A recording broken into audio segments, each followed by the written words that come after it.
Why do elders say a skinned pig is the butcher's last life? When I was a kid, my grandpa was the most famous butcher in our village. He could strip a whole hide with a few strokes and the pig would still live another half hour. Every time he skinned a live pig, Grandma warned that killing like this would bring retribution. Grandpa scowled, saying this craft came from ancestors who once skinned people. Pigs and dogs were nothing. He slashed the pig's back and a layer of greasy white fat instantly appeared. The pig struggled madly, but Grandpa calmly peeled the hide off bit by bit. When he finished, he patted its fat body and laughed, saying, "This one will live at least another hour."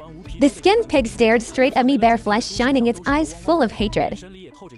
I stepped back twice, fear crawling up my chest. I remembered the village saying, "Never let livestock see its killer or it will come for you in the next life." Just then Grandpa snapped clean up, "What are you staring at? Look again, and I will dig your eyes out." Hanging from the tree, the skinned pig forced its head up with great effort. It fixed its eyes on me like it wanted to carve my face and Grandpa's face into its memory.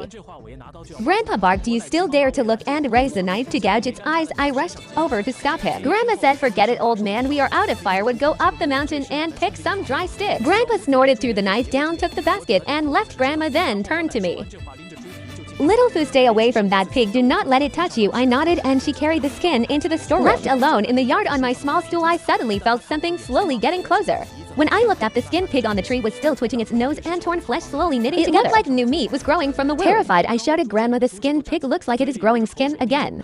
As soon as I spoke, all the pigs in the sty stood up, drool dripping as they stared hard at me. Being watched by a dozen pigs gave me goosebumps and reminded me how one almost bit me days ago. Today, they felt different, like they had their own thoughts, quietly plotting something. I panicked and ran to the storeroom, asking Grandma to look, but she was busy cutting skin and heard nothing. I raised my voice, "Grandma, it really looks like it is growing new skin." She froze, then snapped, "Stop talking nonsense, go back out." She pushed me out, and the moment I stepped into the yard, the skinned pig was grinning at me. It was the first time I had seen a pig show a mocking smile. A cold chill climbed up my back. What dripped under its body was not blood, but thick white fat enough to fill a small bowl. Grandma shouted from inside, "Little Foo, is the pig dead yet?" Its back was toward me. I could not tell, so I walked around. Its eyes were still wide open, staring strangely. I jumped in fright and ran away. Grandma said, "If it is not dead, wait until it is, then call your grandpa." I answered okay and hid by the well, watching the skinned pig. Only when the sky was almost dark did it finally stop moving. I crept closer, reaching for the bowl of fat. Suddenly it snapped its eyes open and bit my hand.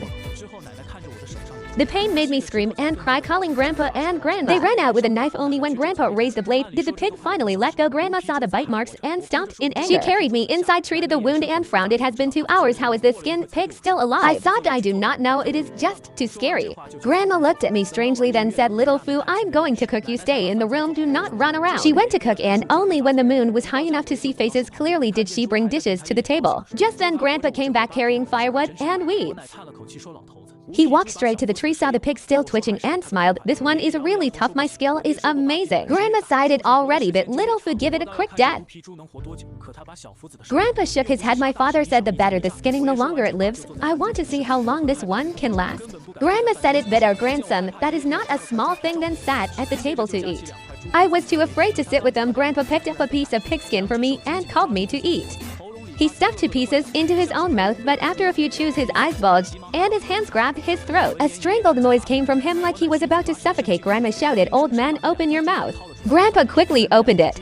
Grandma reached in, yanked out the pigskin, and threw it on the floor. The 2 pieces of pigskin on the ground started to twitch like living things slowly crawling across the floor. Grandpa gasped, terror in his eyes. Grandma asked better. Now he coughed. I was almost choked to death by pigskin. Grandma sighed, "This is too bloody. Stop and let that skinned pig die." But Grandpa insisted, "No, I must see how long it can live." She turned to me. "Little Foo, do not eat pigskin." I nodded, staring at the basin full of pieces, all faintly quivering like they were alive. Later, Grandma poured half the basin into the sty. The pigs rushed over and ate everything. Late that night, strange snorts came from the pigsty like the pigs were swelling and changing. The sound was not loud, but kept me awake. My grandparents slept deeply, so I could only close my eyes. Early next morning, Grandma came in, pale. "Old man, the skinned pig has grown skin." The pig hanging outside snorted, its eyes fixed on me as if plotting something. I grabbed Grandpa's arm. "What do we do?" After his shock, he calmed down, walked to the sty, and counted the pigs. "Something is wrong," he said. "One fat pig is missing." Grandma counted to there is indeed one less. But then, what is that pig hanging from the tree? Grandpa's eyes darted back and forth. He muttered the skinned pig was probably stolen last night, but why not just steal one from the sty? I frowned but could not figure it out. Grandpa cursed the thief and swore to catch him that night. His teeth clenched as he spoke. Tonight we will use the skinned pig to catch him, he said as soon as he finished the fat pig hanging there. Shot me a mocking sideways glance. Grandma hesitated. Old man, maybe let it go and treat it as losing money to avoid disaster. But Grandpa growled, no, we must catch this person. Just then an old beggar walked in pitifully. Madam, I have not had water for 2 days, please give me a sip. Grandma poured him a bowl, then told me, little foo, go play somewhere else. After drinking he stared at the hanging pig. Brother, this pig has already been skinned twice, stop tormenting it, kill it now. I froze. Grandpa, snap, you filthy beggar, what do you know? Shut up. But the beggar only smiled. He said, brother, I drank your water, so I will tell you the truth, this pig has already awakened. Skin it 2 more times and it will shed its body, become a pig spirit, and come back for revenge. As soon as he finished, the fat pig hanging from the tree gave the beggar a cold sideways look that made my scalp. Enjoy the video. Please like and subscribe for more. Thanks.